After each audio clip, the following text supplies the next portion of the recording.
Tu vois, s'il y a un truc qui se vérifie, c'est que quand t'es passionné, tu peux mettre beaucoup d'argent dans des choses dont t'as pas forcément besoin. Et un jour, j'avais l'ambition de former un petit morceau de tôle et...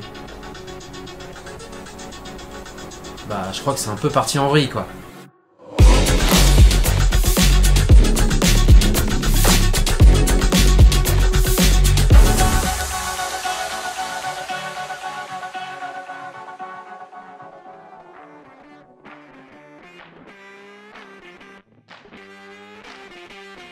Nouvel épisode du Tétanos Garage, et aujourd'hui on va se former au formage. Au formage de la tôle bien sûr. C'est un domaine passionnant qui nécessite un apprentissage assez long. Entre les différentes techniques, les outils peu communs et la patience que ça peut demander, c'est un vrai domaine très pointu dans lequel il existe des vrais artistes capables de reproduire à l'identique des parties complètes d'une voiture. Moi, je vais rester humble sur mes capacités. Je suis débutant et je cherche juste à m'initier et faire le meilleur boulot possible. Mais comment tu vas leur faire croire que t'es débutant avec tout le matos que t'as là? Bon, je pense qu'ils vont vite s'en rendre compte quand même que t'es débutant. Comme tu peux le voir, j'ai déjà pas mal d'outillage, mais c'est rien en comparaison à un vrai tôlier formeur qui peut avoir 15 variantes d'un même marteau. Je te propose donc de découvrir avec moi des techniques basiques et libre à toi d'aller creuser le sujet. Et dans cet épisode, notre terrain de jeu, ça va être l'encadrement du pare-brise. Mais avant de former de la tôle, j'ai besoin d'évaluer l'étendue des dégâts. Je vais donc commencer par l'étape du démontage.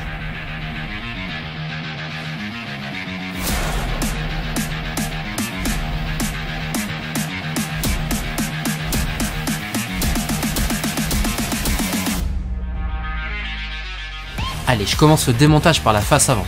Vu que j'ai prévu de refaire le compartiment moteur, autant tout démonter.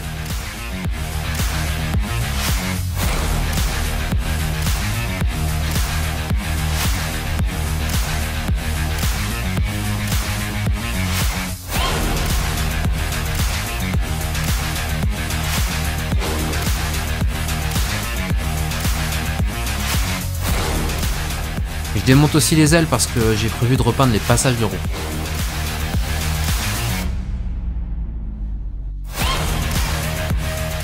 Et je vais aussi démonter toute la zone du tableau de bord. J'ai des soudures à faire et entre les faisceaux électriques et le tableau de bord à proximité, franchement j'ai pas vraiment envie de prendre de risques.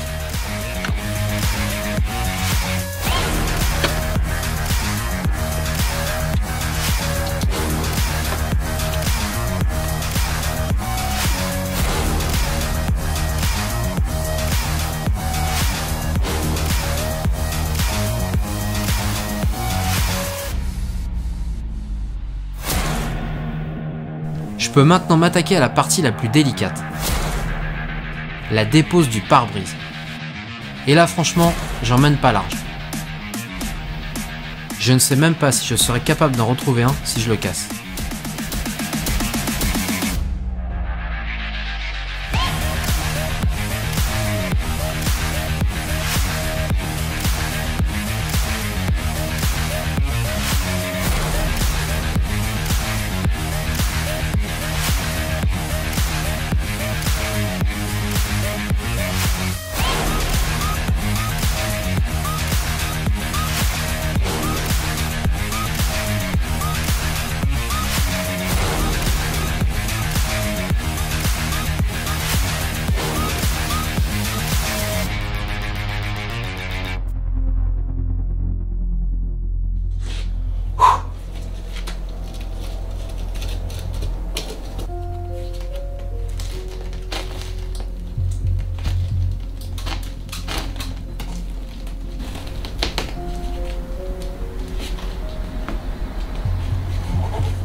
trop que ça par terre encore. Hein.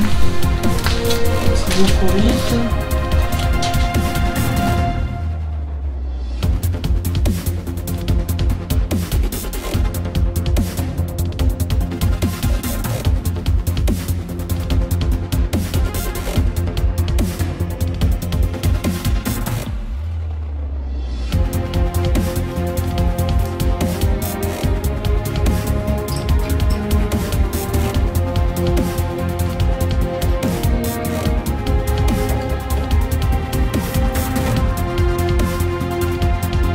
Tu n'imagines pas à quel point je suis content d'avoir franchi cette étape.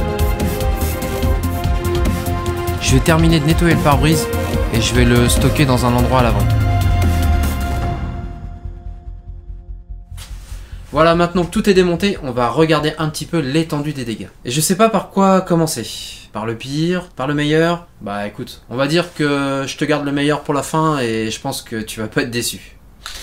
Déjà, les passages de roue. Pas de rouille. Rien. Je suis presque déçu quoi. Je suis presque déçu. Ensuite, voilà. Au niveau du tableau de bord, c'est pas trop mal aussi. Je m'attendais vraiment à pire là. En enlevant ça là, je m'attendais à ce que ce soit vraiment pourri quoi. Mais en fait non. Je m'attendais à ce que ce soit rouillé partout là. Et ben non. Pas de rouille. Sur toute la longueur là. Je m'attendais à un carnage, hein, mais vraiment. Hein. Mais vraiment, mais en fait rien. Les seuls points de rouille que j'ai trouvé c'est là. Alors on a un peu plus de rouille de ce côté là, dans l'angle ici là. Il y a quelques reprises à refaire. Mais sinon, tout ça là. Je pense que c'était vraiment le bon timing là pour traiter ça. On arrive au bon moment là les gars là. Et pour la partie pare-brise, là par contre, je sais pas quoi te dire.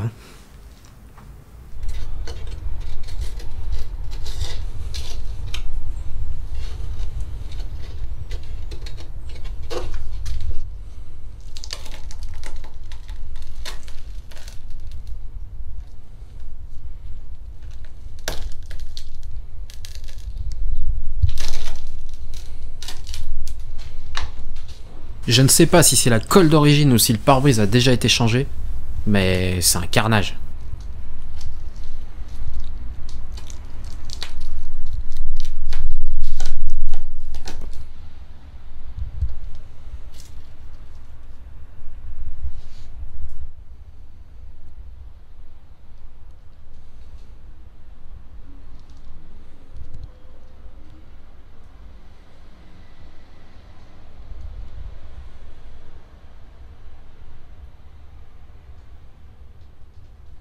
Je m'y attendais un peu à vrai dire. Regarde ce que j'avais filmé avant d'enlever le pare-brise.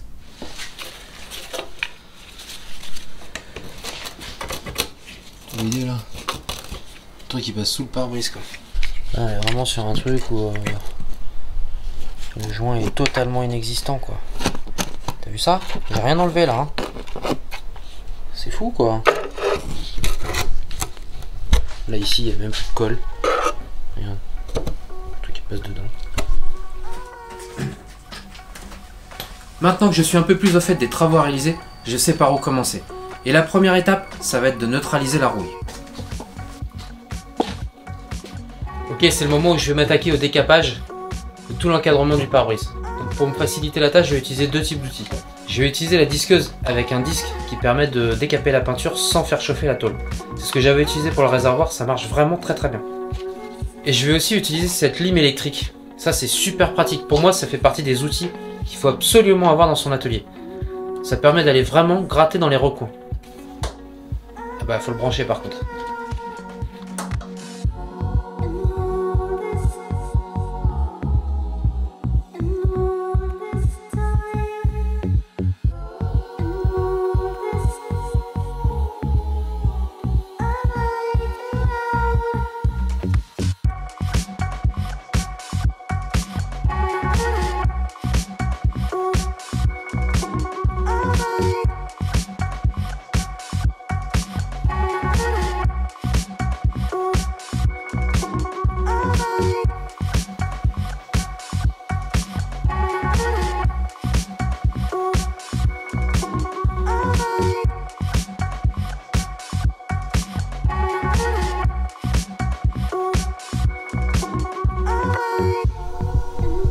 Maintenant que tout est décapé, j'enlève cette belle poussière marron. Je dégraisse bien la zone avec de l'alcool.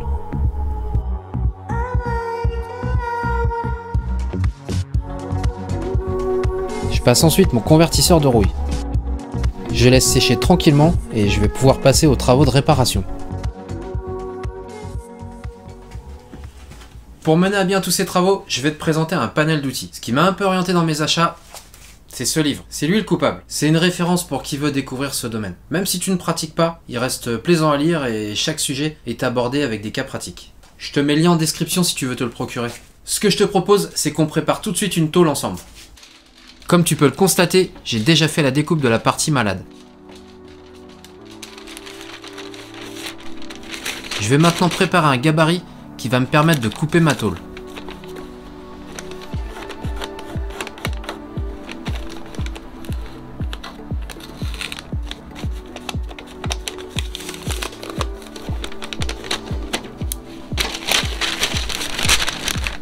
Voilà, avec ça. Donc la tôle d'origine c'est du 0,8. Donc je vais prendre une plaque. Je vais mesurer ma tôle. Du 0,8, c'est parfait.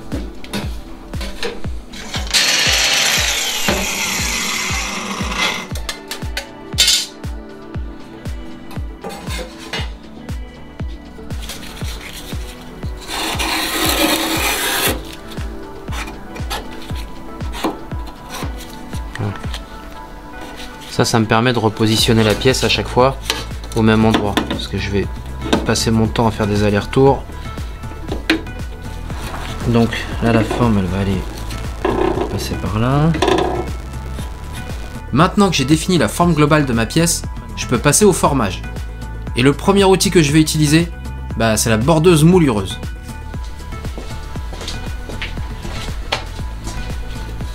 Donc la tôle elle passe ici entre ces deux rouleaux. Je vais tourner la manivelle et en fait ta tôle elle va être marquée. Ça va marquer la tôle et ça te permet de faire des plis, de donner une forme à ta tôle. Tu as tout un tas de rouleaux qui existent et qui te permettent de faire les formes. Alors soit reprendre une forme d'origine, si par exemple tu as une rainure dans la tôle que tu veux reproduire. Je t'en montre un. Hop. Celui-là, il va te permettre de faire un bourrelet dans ta tôle. Donc la bordeuse moulireuse là, on a besoin de former 4 petits morceaux de tôle, ça va aller assez vite. Je vais rester en mode manuel. Mais dans une prochaine vidéo, je vous montrerai la version motorisée de cette même bordeuse. C'est un petit bricolage que j'avais fait à l'époque. Pour ceux qui ne connaissent pas encore ma page Facebook, je vous invite à aller voir, j'avais posté une vidéo. Allez, je vous en mets un petit extrait ici.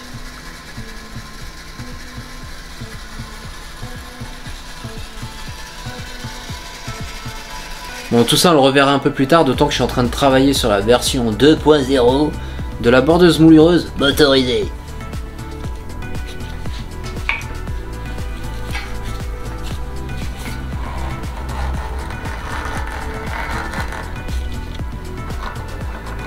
Il faut savoir une chose, c'est que la tôlerie cela demande de la patience. N'essaye pas de former ta tôle en un seul passage. Il vaut mieux le faire progressivement, sinon ta tôle elle va prendre des formes que tu vas galérer à rattraper. On va mettre un peu plus de force pour voir ce que ça donne.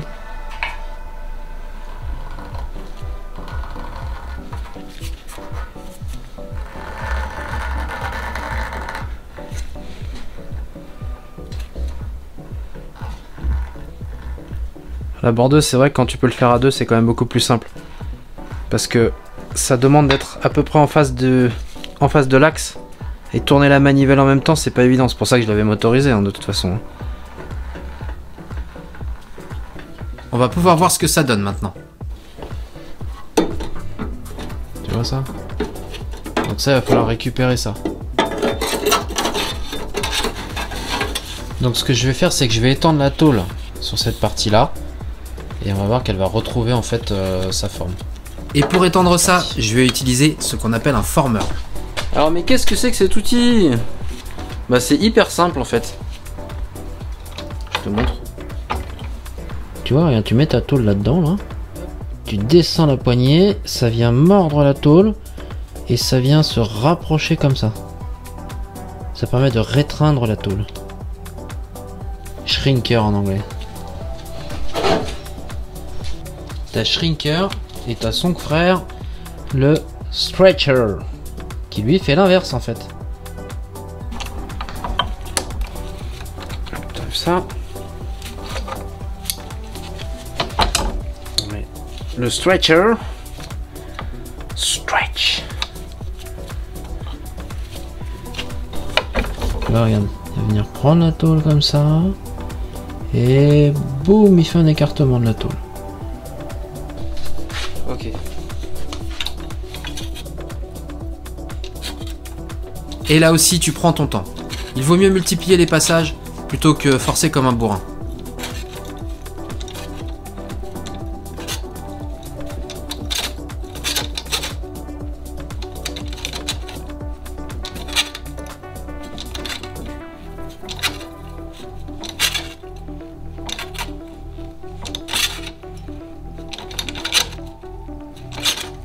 Et pour finaliser le formage de ta tôle, tu vas aussi utiliser des outils plus classiques, comme par exemple des marteaux ou des tas. Je te montre ça tout de suite. Donc voilà, tu vois, ça c'est vraiment des outils très classiques. Donc des marteaux pour former. Tu vois, moi j'en ai que deux. Hein. Ce marteau là, il va servir à planer. Là, tu vois, il profile plutôt pointu là. J'ai aussi des tas comme ça avec différentes formes. Et parfois j'utilise même un morceau d'IPN comme ça là. Oh, regarde.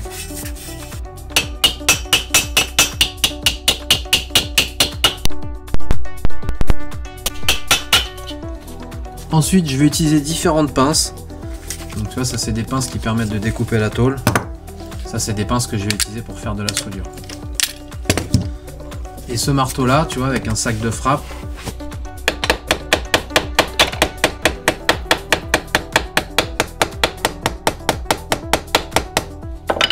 Ça permet vraiment de former ta tôle.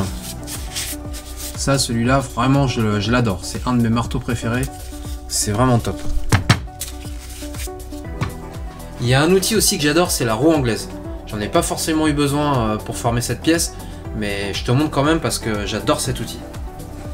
Moi, j'ai une version mini de la roue anglaise. Et franchement, pour ce que j'ai à faire, c'est déjà très bien. La roue anglaise, elle est équipée de 2 rouleaux qui vont te permettre de former ta tôle sur 2 axes. En gros, ça te permet d'étendre ta tôle sur la largeur, mais également sur la longueur. Selon la matrice que tu vas choisir ici, là, ben, ta courbe va être plus ou moins prononcée. Regarde, je te montre un petit peu les différents profils qui sont à disposition. Tu vas avoir des profils qui sont plats, légèrement incurvés, ou carrément très incurvés. Et c'est ça qui va déterminer le rayon de courbure que tu vas donner à ta tôle. C'est aussi un outil parfait pour planer les coups de marteau que tu vas mettre sur ta tôle. Dans les outils qui sont bien sûr indispensables pour ces travaux de tôlerie, tu vas avoir besoin d'un poste à souder. Moi, j'utilise un poste MIG et celui-là, il fonctionne au gaz. Pour moi, le gaz, c'est indispensable. Si tu veux pouvoir souder des tôles fines, tu es obligé de prendre du gaz. Dernier outil que je te montre et qui va me servir pour mes prochains travaux, c'est une plieuse. C'est tout simple en fait. Tu vas venir mettre ta tôle dessus, tu vas la coincer avec ça. Cette barre qui va bloquer ta feuille de tôle et tu vas venir plier comme ça. Et ta tôle, elle sera pliée. Bon là c'est un papier, t'as compris hein.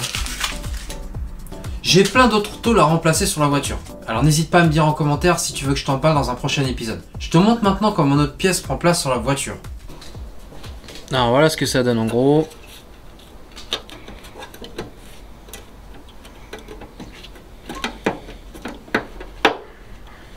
Bah c'est pas mal hein. C'est pas mal, il y a des petites découpes à faire, des petits ajustements encore. Mais sinon la forme elle est là, c'est pas mal. Franchement je suis content. Je viens de terminer mon tout premier morceau et à vrai dire, je suis assez content du résultat. Il me reste 3 morceaux à former. Ensuite, je vais pouvoir m'attaquer au traitement de la rouille et aux soudures. Allez, c'est parti!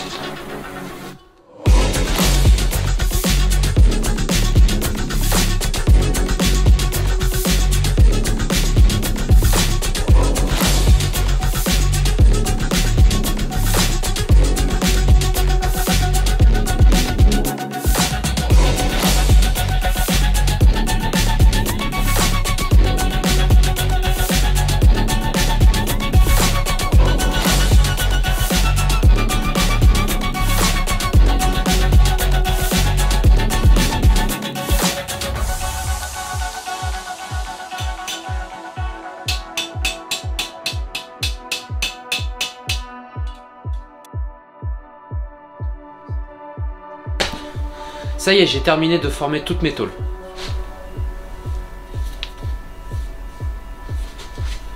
Je suis assez content du résultat. Ça reprend bien la forme d'origine. Pour une partie qui ne se voit pas, franchement, ça va au-delà de mes attentes. Tu vois, si ta pièce elle est bien formée, regarde. Hop, t'as vu? On place tout seul. C'est beau ça, hein? Un deuxième ici. Voilà. Et la pièce là, donc, qui vient se mettre par-dessus, qui a été une des pièces les plus difficiles à former.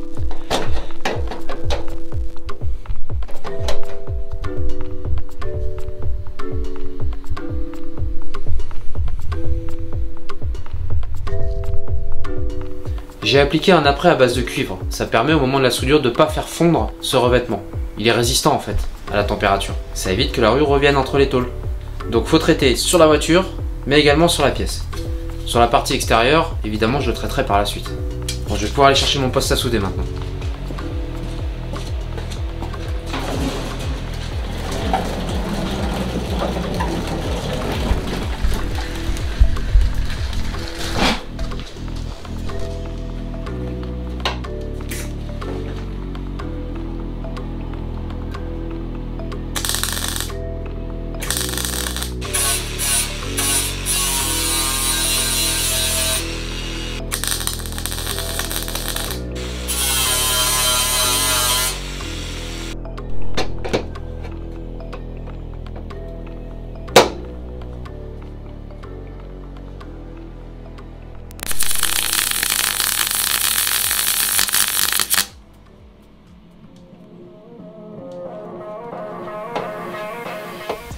Voilà, j'ai terminé toutes mes soudures et le résultat il est plutôt pas mal, je suis assez content.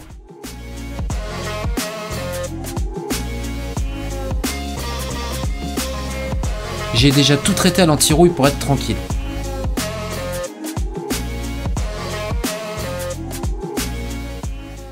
La prochaine étape, ça va être un après époxy et la peinture. Mais tout ça, on va s'en occuper dans le prochain épisode.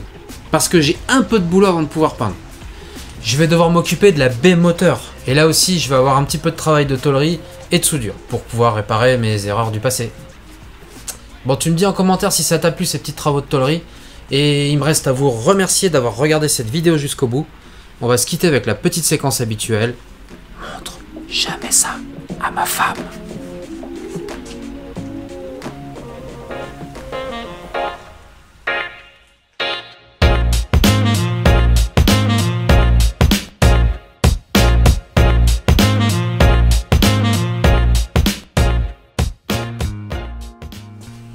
Du coup dans cet épisode, eh ben j'ai rien dépensé en fait, si ce n'est un petit flacon d'huile de coude. Je me saoule des fois. Et si t'as vu l'épisode précédent sur la reconstruction du 2JZ, eh ben tu dois comprendre que je suis plutôt soulagé de pas avoir dépensé 1 euro. Du coup, ce que je te propose dans cet épisode, c'est de partager avec toi le prix des outils. Le premier outil dont je vais te parler, c'est la bordeuse moulireuse. Cette bordeuse, je l'ai achetée 150 euros. Mais tu risques comme moi d'avoir besoin de racheter des molettes. Personnellement, j'ai racheté 3 molettes depuis que j'ai la bordeuse, et notamment celle que tu as vue avec la roue en polyuréthane. Et pour ces 3 molettes, j'en ai eu pour 150 euros. Ensuite, le formeur. Celui-là, je l'ai payé 150 euros. Il est livré avec les 2 mâchoires. Mais moi, ce que je te conseille, c'est le kit qui est un peu plus cher, mais qui contient les 2 supports. Ça évite d'avoir à changer les mâchoires à chaque fois. Parce que ça, je te garantis que ça peut vite devenir agaçant. La roue anglaise maintenant. Moi, c'est un petit modèle que j'ai. Ça se monte sur un établi. Celle-là, je l'ai payé 150 euros et le kit, il était vraiment complet. Et par rapport aux petits travaux que j'ai à faire, franchement, c'est largement suffisant. Même si je t'avoue que je préfère en avoir une grosse. J'ai pas dit ça, là. Une grosse roue anglaise, bien sûr. Pour le poste à souder, moi j'utilise un modèle grand public. C'est un MIG que tu peux trouver partout sur internet ou voire même en grande surface de bricolage. Et je l'ai payé 580 euros. Pour le gaz, vu que je suis un particulier, eh ben je peux pas prendre une bouteille plus grosse. Sinon je suis obligé de prendre un contrat. Et ça, j'ai pas très envie. Du coup cette bouteille de gaz, je l'ai payé 350 euros. Je t'ai aussi présenté la plieuse. Là on l'a pas utilisée aujourd'hui, mais dans un prochain épisode tu verras qu'on en aura besoin. Cette plieuse, je l'ai payé 130 euros. Pour la partie outil à main, si tu prends des marteaux d'assez bonne qualité, faut que tu comptes 35 euros pièce. Moi, j'en ai acheté 2. Pour les tas, c'est pareil, c'est aux alentours de 40 euros pièce, et moi j'en ai acheté 2. Le sac de cuir avec le sable à l'intérieur, ça je l'ai payé 45 euros. Et les maillets en plastique, j'ai acheté un lot de la marque Thor, que j'ai payé 100 euros. Ce matériel, je l'ai acheté au fur et à mesure de mes besoins. Et je te conseille de faire pareil si tu veux pas te ruiner. Je t'assure que c'est une passion qui peut très vite coûter cher. Moi, juste avec des outils de base, j'ai dépensé 1955 €. Dans le prochain épisode, on va terminer le travail. J'ai tout le compartiment moteur à faire. J'ai un peu moins de tôle à former, mais tu vas voir que j'ai quand même pas mal de boulot avant de pouvoir passer à l'étape de la peinture. Mais tu sais que le principal, c'est que tu sois au rendez-vous.